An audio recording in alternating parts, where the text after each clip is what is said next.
GBS सारख्या आजारावर तज्ज्ञ डॉक्टरांनी केला यशस्वी उपचार. नांदेड. ओके महाराष्ट्र न्यूजमध्ये आपलं स्वागत आहे. पाहूया बातमीपत्र विस्ताराने. नांदेड येथे पत्रकार परिषद घेऊन यशोदा हॉस्पिटल हैदराबादच्या डॉक्टरांनी सांगितलं की GBS सारखा आजार झालेल्या रुग्णावर यशस्वी उपचार केला. 22 वर्षीय मुलीवर GBS आजार झाला होता. GBS आजार म्हणजे एखादा अवयवाचा भाग निकामी होतो, त्या अवयवानं कुठलंही काम करता येत नाही. अशा पद्धतीच्या या आजारावर यशोदा हॉस्पिटलच्या तज्ज्ञ डॉक्टरांनी उपचार करून आज तो रुग्ण पूर्णपणे बरा झाला आहे. असा आजार झाल्यास कुठलाही अघोरी पद्धतीचे उपचार करू नये. घरगुती इलाज करून रुग्णाला कुठलाही त्रास न देता डॉक्टरांचा वेळीच सल्ला घ्यावा आणि मार्गदर्शन घ्यावं, असंही यावेळी बोलताना डॉक्टरांनी सांगितलं. पाहूया याविषयीचा हा वृत्तांत. आज का हमारा प्रेस कॉन्फ्रेंस GB सिंड्रोम के बारे में अवेयरनेस के लिए है. ठीक है, GB सिंड्रोम गुलियन बार स्ट्रॉल सिंड्रोम है. हाथों को, पैरों को और मिलने में तकलीफ को इफेक्ट होता है.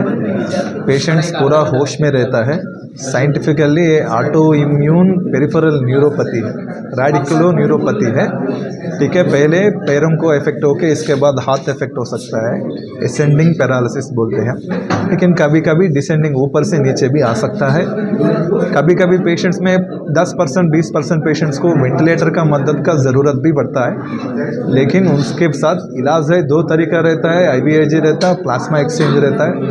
काफ़ी पेशेंट्स अगर डायग्नोसिस होने के बाद इलाज शुरू करें तो जितना जल्दी शुरू करें तो उतना अच्छा इम्प्रूवमेंट आता है.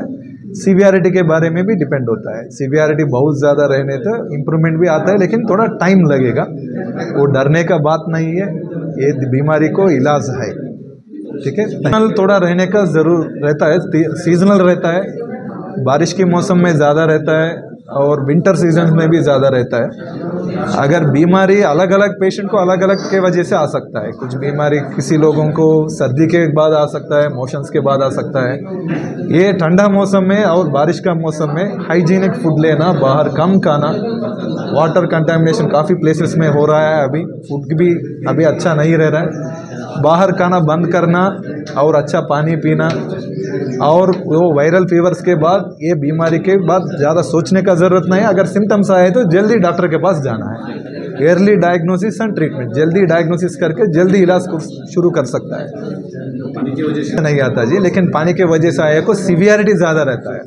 करेक्ट, सीवियरिटी बोले तो गंभीर रहता है, थोड़ा गंभीर ज़्यादा रहता है. पानी के बाद कैम्पेलोबैक्टर के वजह से आया तो, इसके बाद आया तो गंभीर रहता हो वैसा. लेकिन आणि मी एक GBSची पेशंट होते, पण मी त्यातनं सुखरूपपणे बाहेर पडले. आणि माझी सगळ्यांना एवढी विनंती आहे की हा आजार झाल्यावर घाबरण्याचं काही एवढं कारण नाही आहे, कारण त्याला योग्य ट्रीटमेंट अवेलेबल आहेत. आणि याच्यासाठी हा आजार होणे यासाठी काळजी घेणं म्हणजे बेसिक म्हणजे उकळलेलं पाणी पिणं, बाहेरचं खाणं थोडं टाळणं आणि बस एवढी काळजी घेणं पुरेसं आहे. माझी गव्हर्नमेंटला ही रिक्वेस्ट आहे की हा आजार थोडा म्हणजे हा, कारण पेशंट टू पेशंट डिपेंड करतो की त्याला किती वेळ हॉस्पिटलमध्ये ट्रीटमेंट लागेल.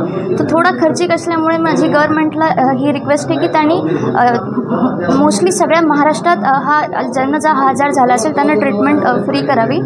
त्याचे जे बेसिक औषध आहेत, त्याची इंजेक्शन आहेत, त्यांना फ्री करावं.